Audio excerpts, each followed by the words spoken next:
Intendente, candidato, ¿cómo les va? Gracias, a los dos. Muy buenas noches. ¿Hay clima de cierta euforia en Cambiemos? ¿O eso que pueda eventualmente ser un relax puede impactar y muy negativamente en la campaña? No, ni cerca. Nosotros lo hablamos con Martiniano, estuvimos antes de ayer en Quilmes, viendo el centro de monitoreo y un programa de cerca de noche y nosotros perdimos. Y esto lo hablamos mucho los dos, y hay que... Eso es la última elección, que es la verdadera encuesta, se perdió. Y me parece que nosotros estamos trabajando para que quede claro que seguimos escuchando al bonaerense, cuáles son los problemas, cuáles son las soluciones que nosotros tenemos que buscar, cuál es la batalla que se está dando en la provincia de Buenos Aires, cómo está María Eugenia llevando adelante todo lo que tiene que ver con la lucha contra la corrupción, que se ve todos los días y que vos lo mostraste recién también en una comisaría en Florencio Varela, y la semana pasada el Pata Medina y la salada y el juego ilegal y la falta de... ¿Hay componente electoral en eso? No. Así como el juez administra el tiempo electoral. La política cuando Paulino, avanza sobre... ¿No tiene ahí un componente? Si tenés, todas las semanas tenemos unas cosas de estas. O sea, no, lamentablemente no, porque sería mucho menor. O sea, todas las semanas tenés un problema. Esta semana renunció también la comisión directiva de UOCRA de Bahía Blanca por una situación similar a la que estaba dando en La Plata. O sea, no tiene que ver con un componente electoral, tiene que ver con un problema que se le estaba generando a la gente. Cuando vos la obra no la haces, le estás generando un problema al bonaerense, al tipo que tiene que usar la ruta, el que está construyendo, el que trabaja en eso. O sea, es realmente muy complejo no llevar adelante este tipo de cuestiones, ¿no? Martiniano tiene el peso específico de la tercera sección electoral, ahí se juega el gobierno la principal batalla electoral, ahí fue la mejor performance de la expresidenta Cristina Fernández de Kirchner. Faltó tiempo, faltó empalme, faltó comunicar mejor. ¿Qué faltó para desde el gobierno municipal, con gobierno provincial, más gobierno nacional, no poder validar lo que pasó en el 2015? A ver, primero a destacar, porque hay que comparar peras con peras, ¿no? O sea, agosto a agosto nosotros crecimos más de 35.000 votos, cosa que no es para soslayar, y me parece que es importante decirlo, más allá de que Unidad Ciudadana tenía una interna importante. Pensemos que el candidato de Unidad Ciudadana, quizás esto no lo sabe la gente, es importante que lo sepa, el candidato de Unidad Ciudadana es presidente del Arturo Jaureche, es la agrupación de Aníbal Fernández. Allí confluyen referentes de la Cámpora. Entonces, también, y seguramente tiene que ver con esto que planteamos con María Eugenia, que en un año y medio no se puede hacer todo, en casi 2 años no se puede hacer todo lo que no se hizo en más de 20 años o 30. Obras hidráulicas que esperan y que en realidad lleva mucho tiempo a hacerse. El caso del Maldonado, que Guillermo lo vivió en la ciudad, digamos, llegó, y Mauricio decía la verdad, decía, este año se van a seguir inundando, el otro también. Y esto es algo que no sucede en la política, o no sucedía en la política. O sea, decir la verdad. Decir la verdad, estar cerca del vecino, y no como algo naif, sino que algo real. Yo salgo de mi casa a las 7 de la mañana y estoy con los vecinos, estoy muy poco en el municipio. Usted tiene una postura más bien cómoda, entre comillas, digamos, con un perfil alto comunicacional mediático, con una carrera, con una profesión que te había dado reputación, etc. ¿Sentís que te metiste en el barro o no? Por una decisión absoluta personal que tiene que ver con involucrarme para poder... O sea, ¿estás satisfecho del paso dado? Absolutamente. Yo, primero, todas las decisiones que tomé en mi vida siempre las hice con absoluta seguridad de que era lo correcto y lo que quería hacer. No me arrepiento absolutamente nada de lo que hice, porque cada una de las cosas que elegí las elegí en absoluta libertad. Y con mi ser, obviamente consultando con mis amigos, con mi familia, pero porque yo consideraba que había que involucrarse, que había que estar ahí, y de hecho lo venía haciendo desde el tercer sector, acompañando fundaciones, todo el tema de la producción desde las huertas, el trabajo inclusivo desde esa área. Y entonces llegó como algo natural la propuesta quizá de María Eugenia, de conocernos y de saber lo que venía haciendo con la pedagogía Waldorf. Ella es la que te convence, no Macri. No es que me convence, yo ya venía... ¿Verdad que te lo propones, María Eugenia? Ella me plantea, ¿te querés sumar? Y yo al principio dije que no, que hacía años venía recibiendo propuestas de distintos espacios, venían a casa y me proponían si me quería sumar para ser candidato. Esto es algo normal dentro de... ¿Del peronismo por la historia de tu papá? Sí, del peronismo. Bueno, la gente del Barba Gutiérrez también lo había hecho en el 2011. Pero yo me daba cuenta que no era por ahí. De hecho, me daba mucha bronca y estaba muy enojado con lo que había pasado en Quilmes en los últimos 15, 20 años. ¿Pero vos te sentís peronista o no? No, a ver, yo soy de este espacio que es un equipo de trabajo. Este espacio de peronistas, qué sé yo, por eso digo, está Ritondo que hoy estuvo con vos. Sí, pero la verdad es que yo vengo de una familia peronista, pero mi modo tiene que ver con el hacer. O sea, estar cerca y el hacer, lo que dice María Eugenia, me representa absolutamente y me parece que estar cerca de los vecinos. Y de hecho tenemos una zona marginal muy grande en Quilmes, casi 200.000 personas viviendo en villas de asentamientos. ¿200.000 sobre cuánto? Sí. 700.000, ponele, 800.000. Y puede ser más, porque en realidad el censo del 2010 da 583.000 personas, pero si vemos, tenemos 470.000 electores. Quiere decir que estamos posiblemente en los 800.000 personas que viven en Quilmes. Mucho, o más, no se sabe, porque en definitiva, fíjate vos has estado en tu barrio. Se hicieron 45.000 DNIs en Quilmes, de los cuales el 60% de esa gente no tenía DNI y eran mayores. Entonces, o sea, había casi 30.000 personas indocumentadas en Quilmes, solo en Quilmes. Mira, hoy vino... ¿Qué disparate eso para lograr de la justicia? Es impresionante, pero hoy estuvo Jorge Triaca en Quilmes, en Jaramillo, que es un centro de formación que nosotros tenemos en el municipio, donde hacen taller de herrería, donde reparan autos. La verdad es una maravilla. Y vino, estuvimos juntos, charlando de todos estos temas con la gente, y una señora que me vino a ver, que estaba haciendo el curso de peluquería, me dice, mis hijos tienen 21 años y 19, y no tienen documento.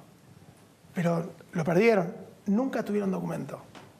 Entonces, esa es la realidad de la Argentina, del conurbano, de la provincia de Buenos Aires, que obviamente va a costar dar vuelta, porque esto hay que decírselo a la gente, porque son muchos años de no haber hecho lo que habría que haber hecho, y trabajando todos en serio, ¿no? En equipo, como creo que lo venimos haciendo. Montenegro, después del resultado, si se quiere, usted dijo que perdió Cambiemos por 20.000 votos, es un dato de la realidad, pero las encuestas que ya maneja Durán Barba lo dan 5 o 6 puntos arriba a Cambiemos.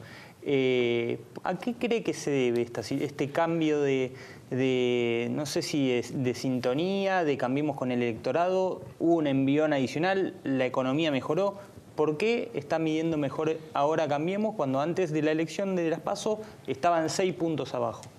No las creía antes, no las creo ahora. No las cree, pero a ver, ¿no le cree a Durán Barba? Lo dijimos acá, no creo. Sí, pero no le falla a Durán Barba últimamente. No, pero yo lo dijimos acá. Pero está dando un título, no le creo a Durán Barba. No creo en las encuestas, porque, a ver, Paulino, no, claro, las encuestas te llaman por teléfono a tu casa, el teléfono fijo. ¿Quién lo atiende? ¿En tu casa quién atiende el teléfono fijo? ¿Las encuestas de Durán Barba? No, pero las encuestas a los encuestadores. Yo no sé la encuesta. Hace Focus Group, Durán Barba. Pero mira, las encuestas si le creíamos a las encuestas, María Eugenia no era gobernadora, el Brexit no hubiera sido lo que pasó, Trump Santos no era presidente. hubiera ganado y no perdido en Colombia. O sea, la verdad, Trump no era presidente, miren, efectivamente. Y les dije lo mismo la otra vez, y le digo, miren, para mí la mejor encuesta es lo que pasa en la calle. Todo el mundo se te vuelve a reír y dice, mira, la calle uno siente otro clima. Sí, hay otro clima. O sea, vos sentís otro clima, que también te exige. Ahora, el voto no es de nadie.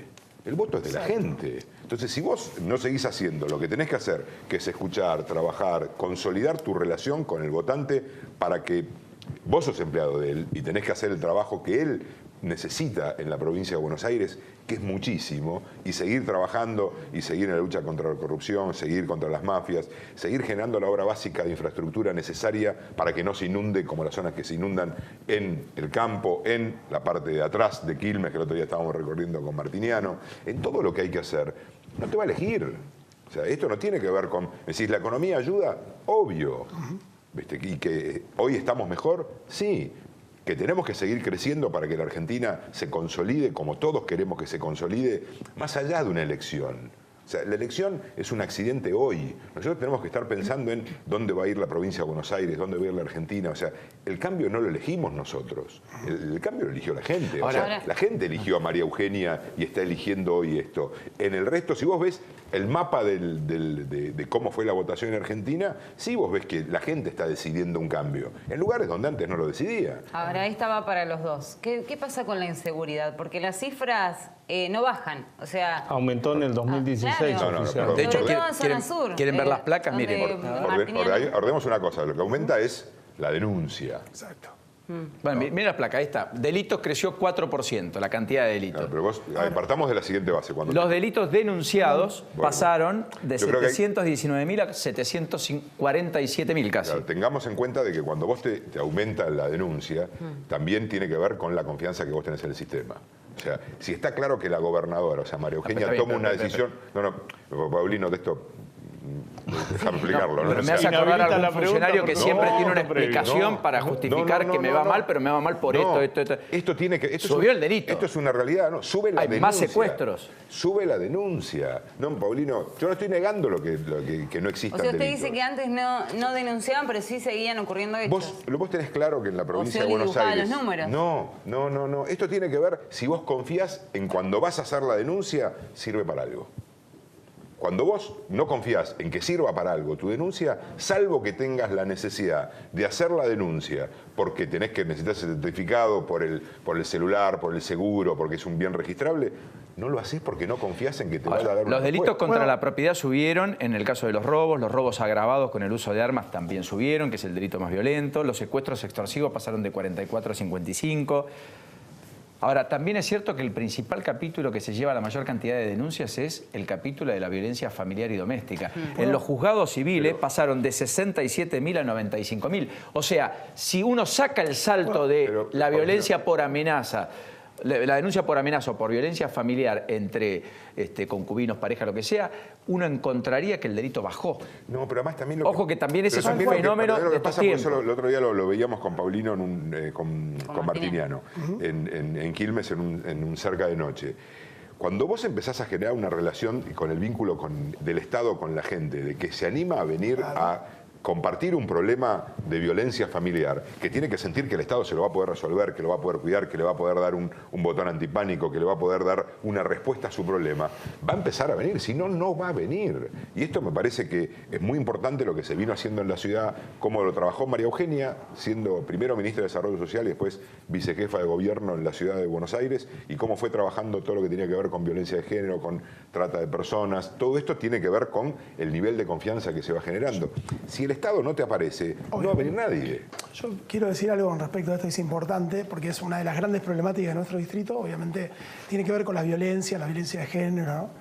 En Quilmes, y lo pueden corroborar los jueces de familia, soy amigo de uno de ellos, de la infancia, y él me decía, en Quilmes, ante una denuncia, la justicia intentaba actuar y no pasaba absolutamente nada. Y quizá para llegar a una exclusión pasaban 6 meses, esa mujer estaba muerta. Entonces digo, hoy nosotros tenemos una dirección general que trabaja en el área obviamente de desarrollo social, que da respuesta trabajando en conjunto con la justicia y con la policía. ¿Qué cambió? Cambió eso, cambió que se recibe la denuncia y se le da seguimiento, y obviamente que tiene que suceder en horas, porque esa situación que está viviendo esa mujer, si no se aborda en el momento, la chica esa corre riesgo, lógicamente. Quiero marcar que el 75% tiene que ver con mujeres y niñas y un 25% con hombres. Claro. Empieza a ser cada vez menos, o cada vez más, una cuestión que no exime ni al género ni al sexo. Es la violencia intrafamiliar. Es violencia como tal. Y el abordaje debe tener una mirada de género, una perspectiva de género, pero integral. Bueno, yo lo que digo es, perdón, quiero decirte, nosotros teníamos en Quilmes un centro de monitoreo que medía 4x5. En el municipio entrabas y había literalmente perros adentro, todo sucio, la gente durmiendo, así, como te lo digo. Hoy tenemos un centro de monitoreo que realmente es un lujo, estuvo ayer Guille. Tenemos muchísimos más vehículos en la calle. Toda la policía tiene teléfonos, digamos, obviamente encriptados para poder comunicarse con sus pares, y obviamente con defensa civil, que en Quilmes no existía. Quilmes tiene un río, saben perfectamente, yo vivo enfrente del río, que sale constantemente con la subestada. No había un solo protocolo para actuar ante una problemática de la salida del río, por ejemplo. Digo, todo esto pasaba en Quilmes. Justamente el sistema de ambulancias, de emergencias, llegaba en 1 hora a un hecho. Hoy está el SAME llegando. Hoy el SAME está llegando en 7 minutos. Funciona. Sí, claro. Pasamos de 8.000, digamos, en la proyección nos va a pasar de 8.000 a 30.000 que va a ser en 2017, que estamos de traslados. Eso, y estamos llegando, y de hecho los bomberos nos lo agradecen porque hacemos un trabajo integral muy interesante, porque antes eran ellos los que tenían que llegar, cuando no tenían, digamos, lo hacían pues son justamente bomberos voluntarios, están al servicio, pero hoy dicen, la verdad es que sabemos que el SAME llega.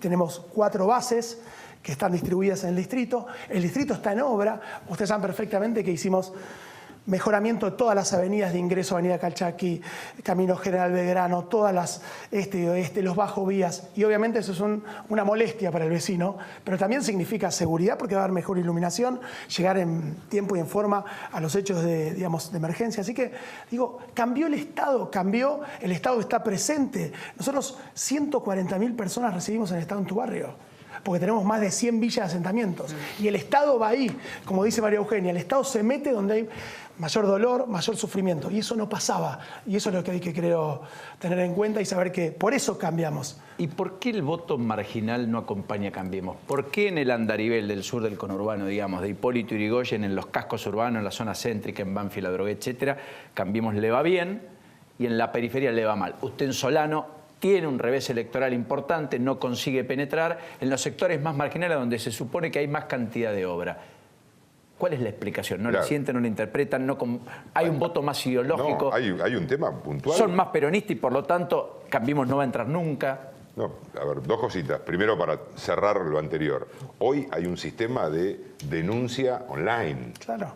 ¿No? O sea, donde vos denunciás, esto hace que te suba el número, la comodidad de no tener que ir. Esto, por otro lado, lo que decías no es vos. la panacea igual, Guillermo, con el mayor de los respetos. No, pero eso empezó a regir crítica. en el 2017, Montenegro. Pero por supuesto. En el 2016, que son estas cifras, no funcionaba ese pero sistema todo online. lo que tiene que ver con los principios del 2017 empezó a trabajarse Por eso, muchísimo pero más estas fuerte. cifras A ver, son del tengamos en 2016. cuenta que los números, un número es malo. O sea, que aumente Obvio. uno es malo. Porque cuando vos le explicás números a la gente, lo primero claro. que dices es, me pasó a mí. Sí, y lo ese claro, número se terminó, ya está. O sea, terminó uno todo. no tiene que trabajar y decir, ¿qué es lo que se está haciendo? Se está haciendo bien, se está haciendo mal, se está trabajando de qué manera y cuáles son los resultados que uno busca. Cuando uno ve la cantidad de secuestro de droga en la provincia de Buenos Aires, si estamos bien, no, estamos mal. O sea, tenemos que seguir trabajando, pero bajar la cantidad para que no quede decir que no está entrando en la Argentina.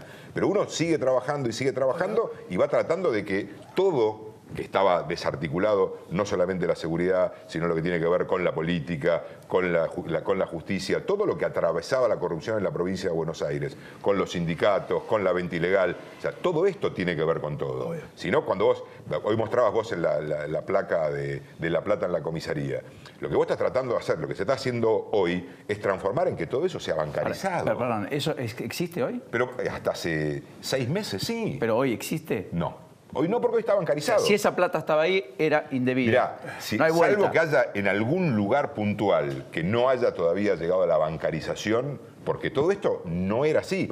Vos cuando contabas un partido de fútbol, ¿se le pagaba en efectivo? Bueno, ¿no se le paga hoy en la cancha? ¿En efectivo? Ahora ya no. No. Ahora ya tiene que ver todo con la cancha, pasé por en la cancha tiene que de ver River, con ¿no había una cola tarjeta. infernal o es una tarjeta o tiene que firmar? Ahí es para firmar. Ah. Lo que pasa es que muchas veces también te decía firmo por el colectivo, ¿no? Entonces te firmaban por 30, ¿no? Y después vos pagabas por 30. Tengo un amigo que quiero que después charlemos un ratito, que hoy fue electo, viene de la Algarabía, es electo, muy cortito, el presidente del centro, por ahí para del que... círculo de legisladores, ¿no es cierto?, nacionales. A ver, vos preguntabas recién por qué. En algunos lugares sí, en otros lugares no. A ver, nosotros tenemos una estructura de punteros en el conurbano que existió y existió durante muchísimos años. Y que esto tiene que ver con que el que estaba en vínculo con el vecino no era el Estado, sino que era alguien que era un representante, entre comillas, del Estado, que le conseguía el DNI, que le conseguía el trámite del ANSES, que le conseguía el trámite del PAMI. Hoy cuando va el Estado al barrio y es el que se ocupa de su documento, de su trámite de ANSES, de su trámite de PAMI, no tenés el tipo que está intermediándote, vení, yo No te el lo puntero. doy. Hoy el puntero, el intermediario quedó eliminado. Hoy está el Estado a la noche cerca de tu casa, entonces tratando de solucionarte el problema. Y esto me parece que en algunos lugares todavía la costumbre se mantiene. Te pongo un ejemplo de la semana pasada. Y terminamos. Estamos haciendo 5 plazas y 3 ya inauguramos. Las 8 plazas en los lugares más necesitados. Estamos hablando de inversiones altas, entre 5 y 7, 8 millones de pesos. porque ese dinero estaba disponible para hacer desde el Estado Nacional, así que agradecimiento obviamente al presidente y a quienes confiaron en esto, para poder hacer plazas, espacios públicos, intervenir en distintos lugares. Yo elegí como intendente dónde hacerlo. Elegí en los lugares más marginales, donde las plazas eran un abandono absoluto, donde el pasto estaba así de largo, no había un juego, todo, bueno, ya se imaginan. Elegimos hacer las mejores plazas, que les puedo asegurar que no les nada que envidiarle a una plaza de la Ciudad de Buenos Aires, piso de goma para que los chicos no se lastimen. Bueno, esta situación. Villa La Florida, inauguramos una la semana pasada, en Solano inauguramos otra. Y vos sabés que una de las cosas que nos decía una de las señoras que venía es: me encanta la plaza, está buenísima, pero ¿sabes qué? Nosotros acá atrás nos inundamos. Entonces yo le explicaba que ese recurso estaba para hacer plazas. Y elegimos hacerla en el lugar, y la mejor plaza es el lugar donde generalmente no llega nada del Estado. La mejor plaza, los mejores juegos, para que la gente pueda caminar. O sea, te objetaron la prioridad. Claro, pero yo no podía destinar ese dinero para hacer obra hidráulica. O sea, lo hubieras hecho en el centro y no te iban a objetar la prioridad. Exacto. Pero no iban a tener plaza. Pero vos fíjate, eso es lo que decís. por eso digo, nosotros estamos cambiando una forma de hacer política, una forma de pensar el Estado. ¿Qué es esto? Es decir, donde hay mayor necesidad, vamos a poner los mejores fierros, por así llamarlo, como decimos en la Intendencia, para que la gente entienda que nos importan absolutamente todos por igual, pero que esa gente tiene más necesidades. Entonces, la mejor plaza la hacemos ahí, mientras la obra hidráulica va a llegar, es mucho más costosa y de mucho más tiempo, pero va a llegar. Le decimos, es por este lado. Gracias, suerte. Hasta la próxima. Muchas gracias. Como siempre. Gracias a los dos.